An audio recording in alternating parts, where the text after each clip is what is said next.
Kirk Herbstreit had time. The ESPN College GameDay analyst sent a warning about false narratives after someone trolled him on social media for congratulating Michigan for defeating Alabama in the Reliaquest Bowl on Tuesday. Herbstreit was quickly accused by said ex-user of wanting the Crimson Tide to have been selected for the 12-team college football playoff (CFP) bracket.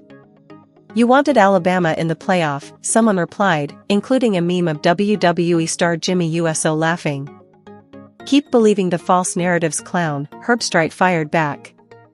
Herbstreit laughed at another message from someone who congratulated him and fellow College GameDay analyst Desmond Howard for picking the Reliaquest Bowl correctly. "Wait a second," Herbstreit wrote. "Why let facts get in the way of a Bulls T narrative? Haha." Herbstreit is making it clear that he believes it's a false narrative that he vouched for Alabama to be selected as a then 3-loss team. X posted a community note including a link to him saying Indiana should not have been on the field in the first round after being defeated soundly by Notre Dame. He also explained on SportsCenter that Indiana had 11 wins and beat nobody. Indiana was outclassed in that game, Herbstreit said the day after Indiana's 27-17 loss to the Fighting Irish. "It was not a team that should have been on that field when you consider other teams that could have been there.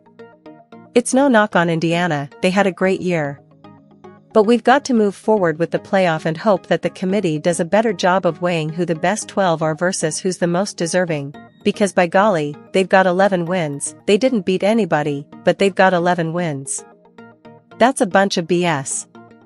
We need to find the best teams." And last night it was incredibly evident just standing on that field and watching the game the way it played out.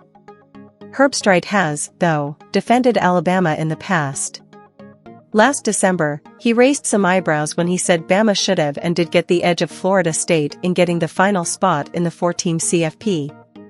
The committee's decision came down to the argument that the then undefeated Seminoles weren't the same team after losing quarterback Jordan Travis to a season-ending ankle injury.